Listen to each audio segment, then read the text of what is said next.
신실하신 친구여 뜨는 내려주사 날 항상 보호하시고 내 밤에 내옵소서. 그 불쌍한 장사랑을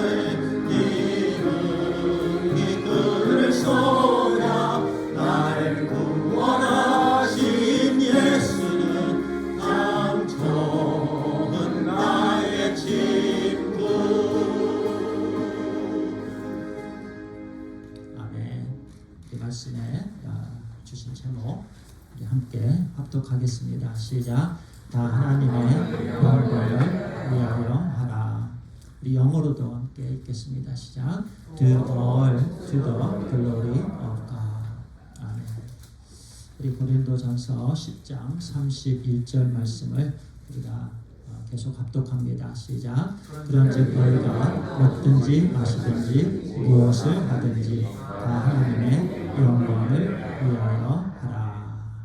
아멘.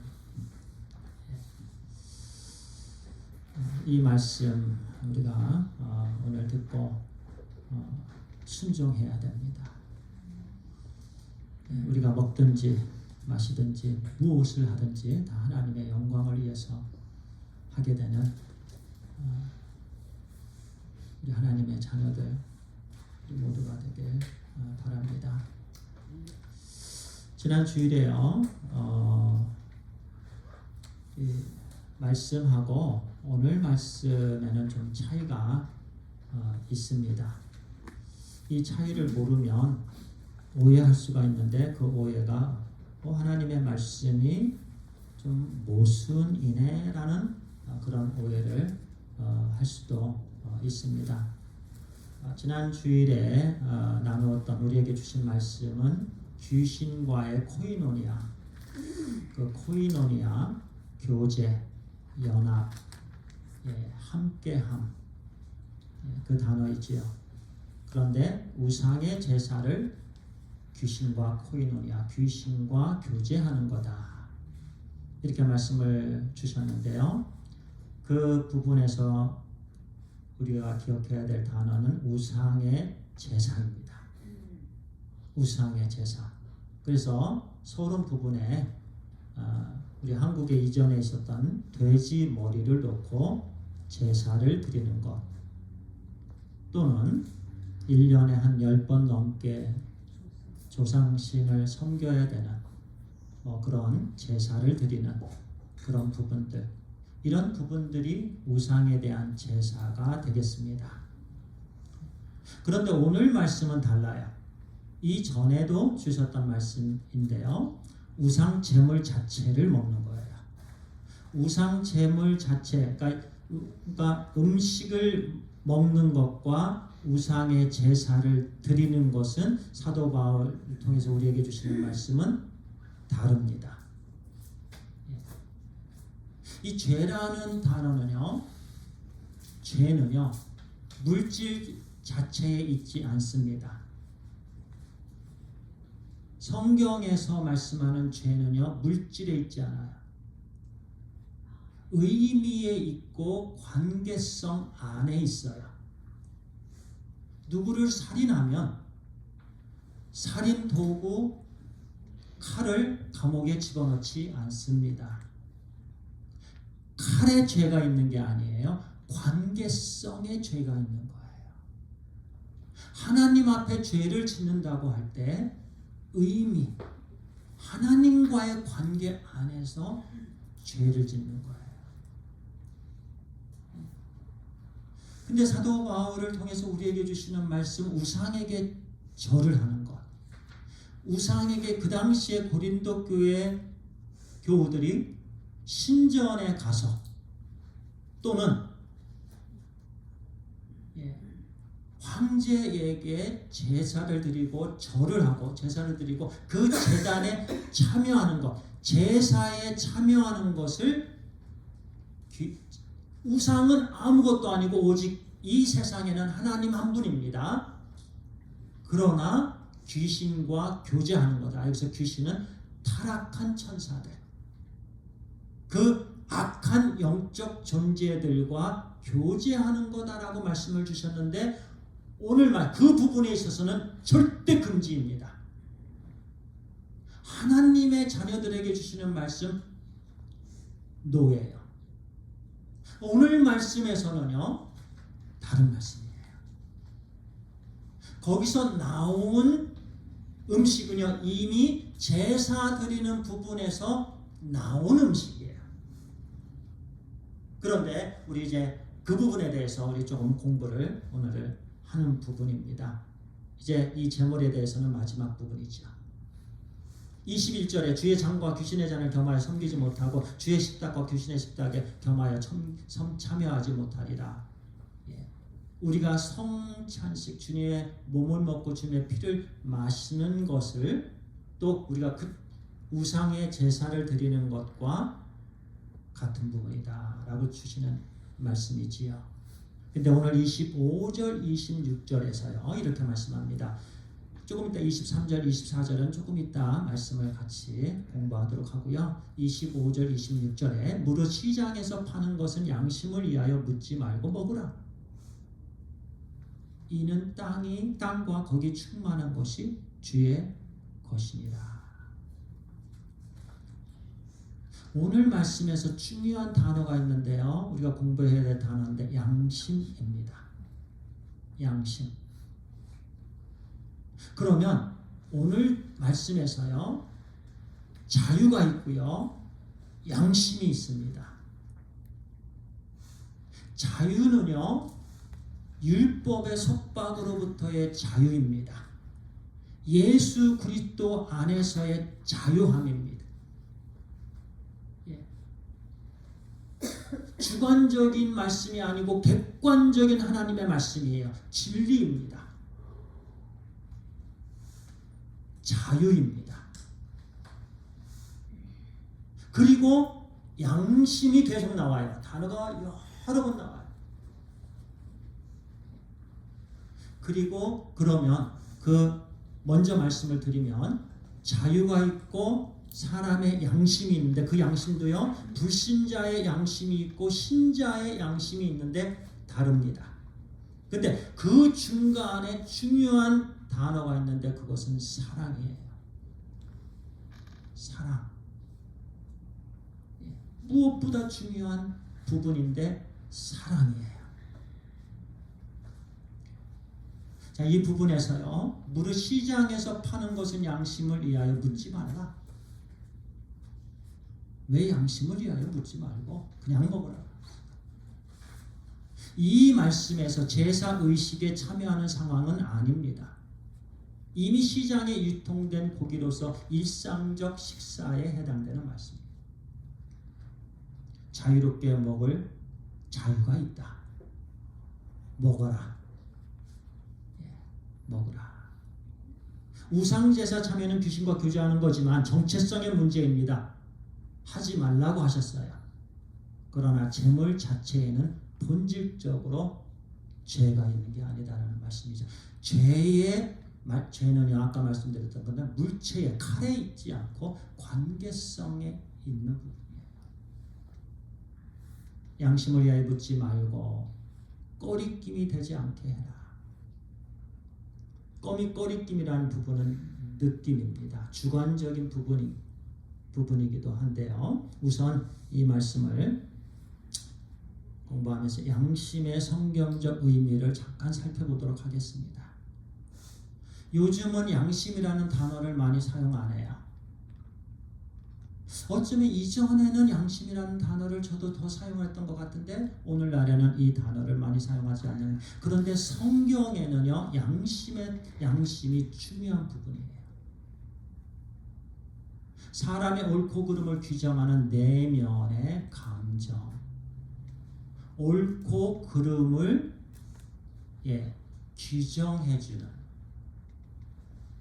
또는 선하고 악한 것을 규정해주는 내면의 감정, 하나님께서 창조하시고 하나님께서 주신 내면의 감정. 성경적 세계관을 가진 신자의 양심은요, 하나님을 가장 닮은 인간 영혼의 한 부분으로 봅니다. 창세기 3장 22절에 이렇게 말씀합니다. 여호와 하나님이 이르시되 보라, 이 사람이 아담이 선악을 아는 일에 우리 중 하나같이 되었으니, 선악을 아는 일, 옳고 그름을 분별할 수 있는 내면의 감정, 이것이 양심입니다. 양심. 이 양심은 중요한 부분이지요.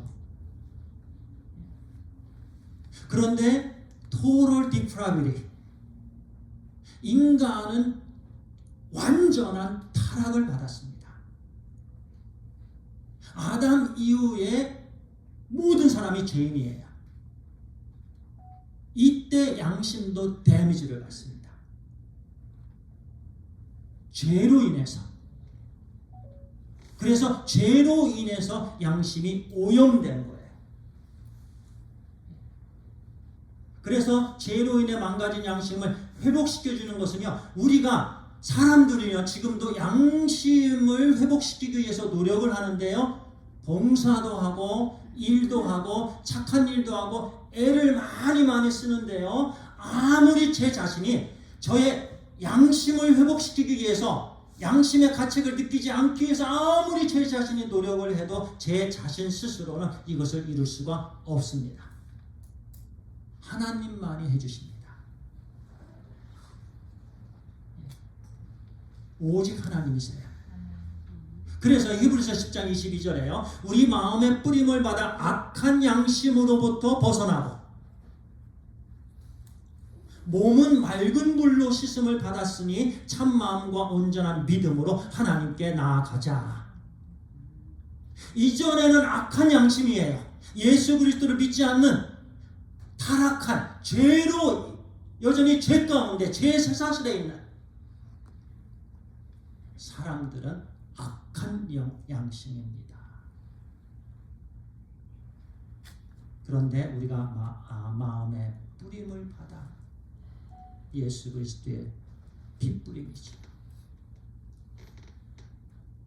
온전한 믿음으로 이제는 하나님께 나아가자. 양심이 중요한 거예요. 히브리서 9장 14절에 이렇게 말씀합니다. 흠없는 자기를 하나님께 드린 그리스도의 피가 어찌 너희 양심을 죽음 행실에서 깨끗하게 하고 살아계신 하나님을 섬기게 하지 못하겠느냐. 섬기게 하신다라는 말씀입니다. 누구의 피가요? 그리스도의 피가. 예수 그리스도. 우리의 양심을 죽은 행실에서 깨끗하게 하고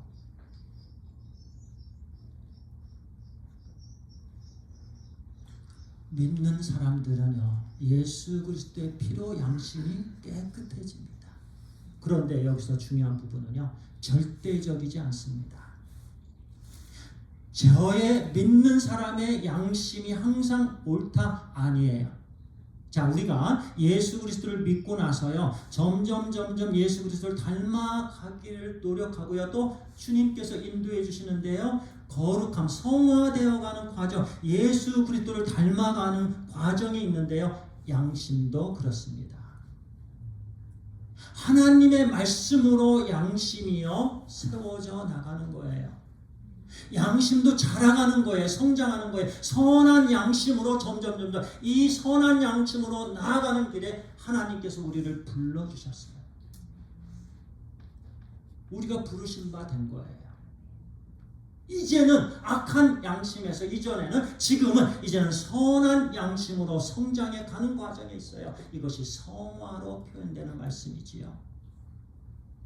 근데 성경에는요, 약한 양심이 있고 강한 양심이 있고, 특별히 고린도전서를 공부하면서 이 말씀이 나오지요. 여기서 약한 양심은 꺼리낌이 있는 양심입니다. 강한 양심은 사도 바울을 통해서 주신 말씀 중에 자유함을 누리는 양심. 음식을 담대하게 예수 그리스도 안에서, 자유 안에서 먹을 수 있는, 또 이것도 할 수 있는, 저것도 할 수 있는 그런 부분들, 강한 믿음, 또는 양심, 선한 양심.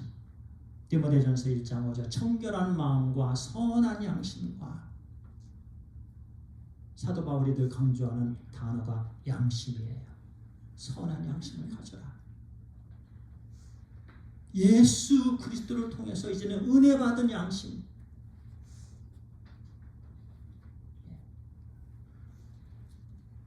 불신자의 양심은 불신자들에게도 양심이 다 존재하죠. 그런데요, 죄로 왜곡된 양심이고 화인 맞은 양심이라는 또 말씀이 있는데, 여기서 화인 맞은 양심은 죄로 인해서 펑션할 수 없는 양심, 전혀 느낌이 없는 양심, 아무리 죄를 지어도 전혀 느낌이 없는 화인 맞은 양심.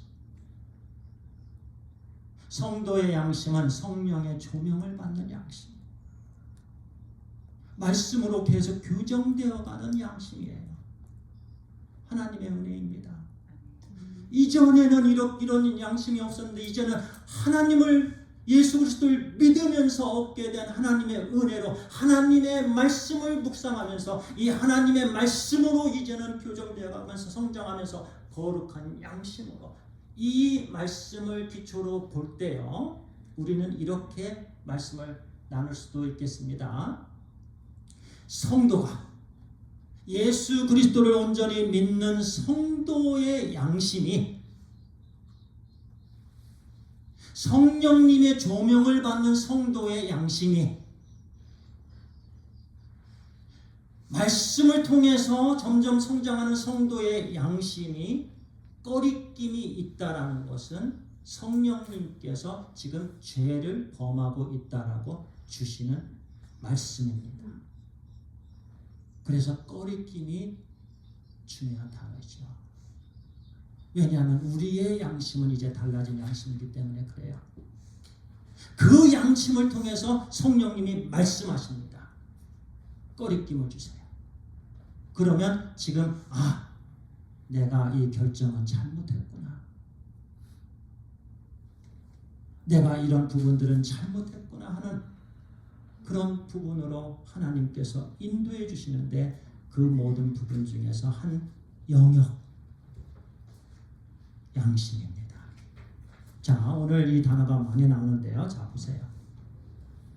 무릇 시장에서 파는 것은 양심을 위하여 묻지 말고 먹으라. 꺼리낌 없이 먹어도 된다. 그 다음에요, 27절 불신자 중 누가 너희를 청할 때에 너희가 가고자 하거든 너희 앞에 차려놓은 것은 무엇이든지 양심을 위하여 묻지 말고 먹으라. 같은 말씀인데요, 불신자 중에 누가 저를 초청했어요.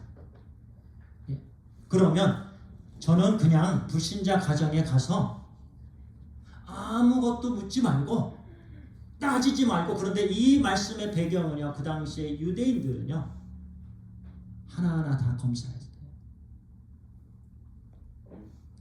그래서 이것이 우상을 섬겼던 제물인지 음식인지, 또는 우상을 섬기지 않고 그냥 순수한 제물인지 이것을 조사한 다음에 아닐 때만 구입해서 먹었다고 합니다. 그런데 이 말씀에서 그렇게 따지지 말고 그냥 불신자 가정에 갔을 때, 초대를 받았을 때에 양심을 위하여 묻지 말라. 왜냐하면 알고 먹게 되면 벌써 양심에 요동이 치기 때문에 그래요. 그래서 양심을 위하여 묻지 말라. 이 부분은 우상에게 제사 드리는 부분이 아니다. 귀신과 코이노니아 하는 것이 아니다. 단순한 식사 차원에서 말씀합니다. 그 다음에 28절, 29절 이 말씀도요 좀 어려운 말씀인데요, 한참 봤습니다. 여기저기 막 자료 조사하고. 근데요 28절은 쉬운데요, 29절 30절에서요 28절에서 누가 너희에게 이것을 제물이라 말하거든 알게 한 자와 그 양심을 위하여 먹지 말라. 재물이라 말하거든. 그리고 나서 29절에서는 이 누가, 그러니까 이 양심, 그 양심이 누구의 양심인지 사도 바울은 또 설명을 해주는 구절이 29절이에요. 자, 누가 너희에게 이것이 재물이라. 재물은 우상에게 드렸던 음식이라는 거예요. 말하거든 알게 한 자와 그의 양심을 위하여 먹어서는 안 된다. 왜죠? 시험을 받기 때문이에요. 그 양심에 저촉이 되고 그 양심이 유혹을 받고요. 그 양심이 시험을 받기 때문에 먹어서는 안 되는 거죠. 유익이 되지 않는 거예요. 이미 그 사람이 얘기를 했을 경우는 이건 클리어한 거예요. 재물에 드렸던, 그러니까 우상에 드렸던, 물론 우상은 아무것도 아닙니다. 그럼에도 불구하고 우상에 드렸던 재물이다라고 클리어하게 언급됐을 경우에는 먹지 말라. 왜냐하면 유익이 되지 않고 덕이 되지 않기 때문에 그렇습니다.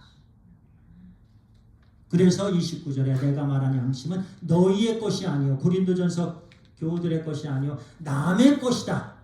그것을 보고 있는 남의 것이다. 그런데 그 다음에 어찌하여 내 자유가 남의 양심으로 말미암아 판단을 받으리요. 만일 내가 감사함으로 참여하면 어찌하여 내 감사하는 것이 것에 대하여 비방을 받으리요. 두 가지로 해석이 가능합니다. 첫 번째는요, 자유를 옹호하는 말씀으로 해석할 수가 있습니다. 어찌하여 내 자유가 남의 양심 때문에 그 양심을 위해서 먹지 말라 했는데 그 양심으로 인해서 판단을 받느냐. 이 말씀을 첫 번째로 해석할 때는 양심을 옹호하는, 자유를 옹호하는 말씀으로 해석할 수 있는데요. 두 번째 해석은요, 어찌하여 내 자유가 남의 양심으로, 30절에도 같은 맥락인데요. 어찌하여 내가 감사하는 것에 대하여 비방을 받으리요. 비방을 받고 판단을 받는 것이 낫다라는 말씀입니다. 저는 전체적인 맥락으로 봤을 때 두 번째로 해석을 드립니다. 이 해석이요, 상대방의 유익과 교회의 덕을 세운다는 말씀이에요. 그 다음에 주시는 말씀이, 이어지는 말씀이 있기에 이제 31절부터, 그래서 중간에 들어오는 단어가 사랑입니다. 자유와 양심의 중간으로 커넥션을 주는 말씀, 사랑. 저에게, 우리 모두에게 하나님 안에서의 자유함이 있습니다. 먹을 수 있습니다. 그런데 그 먹을 수 있다라는 자유가요, 상대방에게 결코 유익이 되지 않고 덕이 되지 않고 덕으로 세워지지 않을 때에는 절제해야 됩니다. 그게 참 자유를 사용하는 거예요. 그 자유가 참된 자유이고 그 자유가 빛이 나는 자유입니다. 그래서 사랑입니다. 사랑이 중요해요.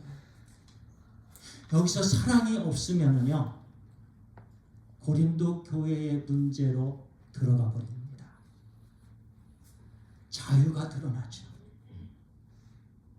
그러면 규칙이 앞서게 되고요. 그러니까 율법이 앞서는 것처럼, 사람이 아니라 사랑이 아니라 율법이 앞서는 것처럼, 그러면 문제가 되는 것처럼 사랑이 없게 되면요, 자유만 방관하게 되는, 사용하게 되는, 권리만 주장하게 되는 그런 다툼으로 나아가게 된다라는 말씀이에요. 그래서 오늘 우리에게 주시는 말씀, 중요한 단어가 사랑입니다. 사랑. 그래서요, 이제 마지막 부분으로요, 다시 23절로 돌아가지요. 우리 함께 읽겠습니다. 시작. 모든 것이 가하나 모든 것이 유익한 것은 아니요 모든 것이 가하나 모든 것이 덕을 세우는 것은 아니니. 바로 이 말씀이에요. 이 말씀 오늘 우리에게 주시는 말씀입니다. 모든 것이 가하나. 여기서 이 말씀은 오늘 31절의 말씀하고도 연결이 됩니다. 너희가 먹든지 마시든지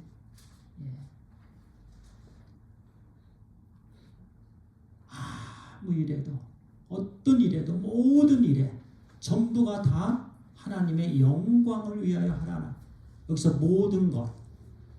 자, 모든 것은 가하나, 여기서는 가하다라는 것은요, 가능하다, 합법적이다 라는 말씀이지요. 판타 엑세스틴. 이 말씀 고린도 교회 교인들이 생각했던 부분인데요. 이 부분을 사도 바울이 교정해 주는 부분이 아니오입니다. 유익한 것이 아니다. 너희들은 모든 것이 가하다라고 주장하지만 그 가하다라고 하는 것 다 유익한 것은 절대 아니다. 두 번째, 모든 것은 덕을 세우는 것은 아니다. 유익한 것도 아니고 덕을 세우는 것이 아니다. 비록 가능하고 합법적이고, 우리는 법을 따르잖아요. 법대로 해. 나는 법을 지켰어. 늘 법을 강조하잖아요. 그런데요, 오늘 주신 말씀에서는 그렇게 법 안에서는 괜찮지만 그러나 유익한 것은 다르다라는 거예요. 덕을 세우는 것 다르다라는 거예요. 여기서 유익은 공동체적 유익이고요. 덕을 세우는 것, 교회를 영적 성장으로 세워져 가느냐. 24절입니다. 누구든지 자기의 유익을 구하지 말고 남의 유익을 구하라. 주님 안에서 자유를 사용하면서 두 가지 명령입니다.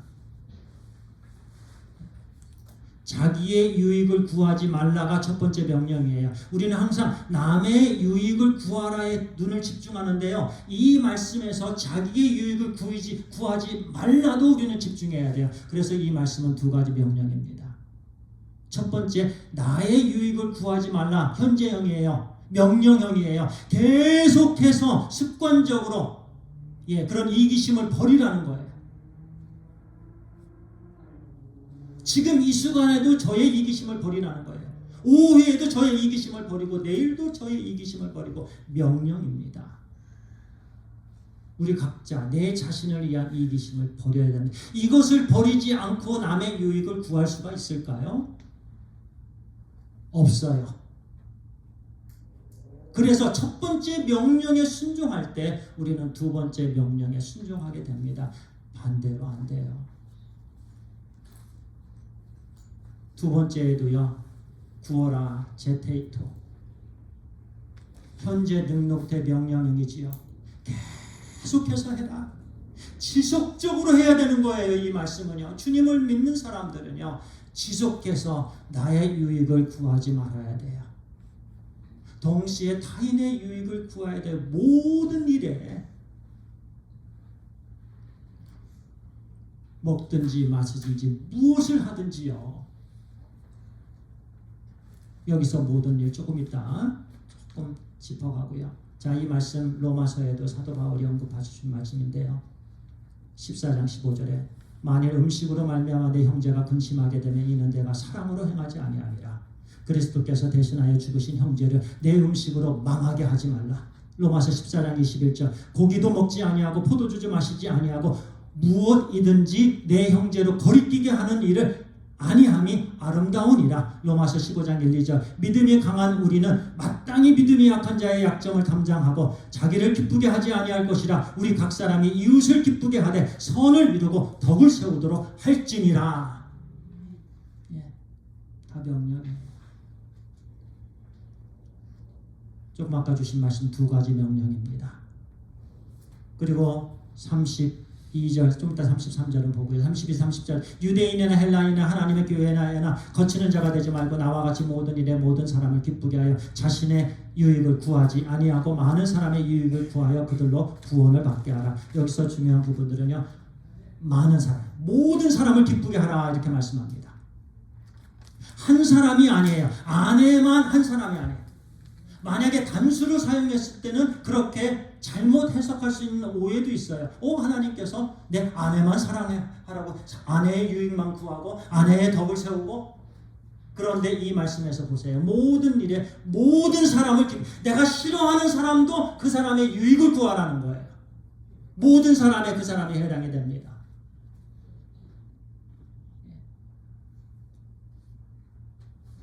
그리고 마지막 부분에 많은 사람의 유익을 구하여 그들로 구원을 받게 하라. 핵심이지요. 결론은 구원입니다.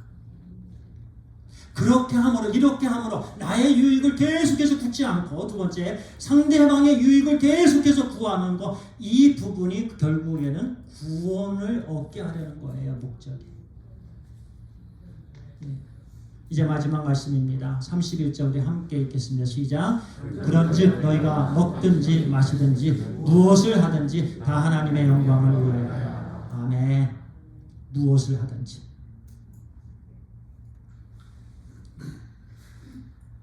명령입니다.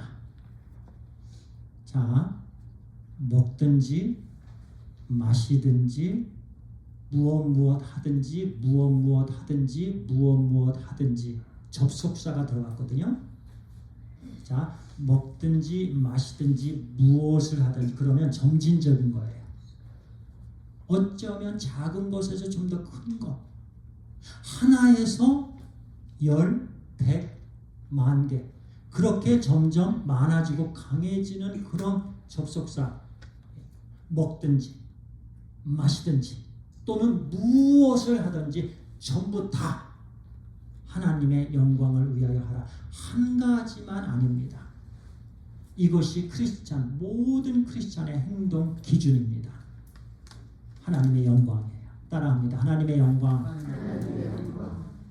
그러면 한 가지만 더 말씀을 나누도록 하겠습니다. 카지노 가는 것. 여기에 해당이 됩니다. 음식을 먹는 것, 여기에 해당이 됩니다. 말하는 것, 여기에 해당이 됩니다. 교회의 문제는요, 행동으로 잘못되어서 문제가 나아가는 것보다 말을 잘못해서 문제가 나오는 경우가 훨씬 많습니다. 며칠 전에 사랑하는 한 성도님이 이런 말씀을 하셨어요. 목사님, 제가 싫어하는 것이 하나가 있습니다. 무엇이에요?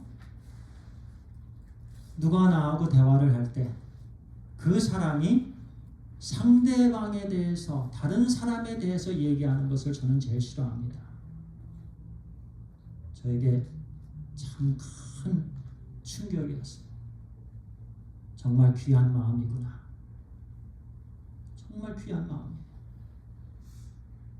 그래서 우리 가정과 교회는 개인적으로 이것을 지켜야 됩니다. 누가 저에게 부정적인, 상대방에 대해서 부정적인 얘기를 할 때 들으려 하지 말아야 됩니다. 어떻게 해서 듣게 되었으면 기억하지 말아야 됩니다. 더 나아가 남에게 전하지 말아야 됩니다. 꼭 지켜야 됩니다. 저도 이 부분에 대해서 참 부족한 종인데요. 이 말씀을 준비하면서 바로 저에게 주시는 말씀입니다. 우리가 대화를 나누는 게 참 중요한데 바로 하나님의 영광이 되는가 지금. 자, 그게 전반적인 거고 최종 기준이고요. 첫 번째는 이 대화를 할 때 상대방에게 유익이 되는가.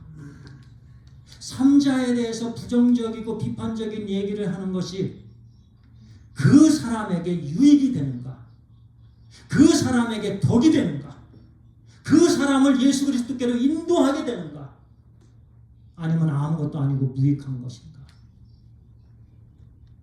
그리고 궁극적으로 하나님께 영광이 되는가 생각하고 말해야 되는 거지. 만약에 그것이 아니다라면 하지 말라는 말씀입니다. 침묵해라는 말씀이에요. 하지 마라. 하나님께 영광이 되는 것이 아니면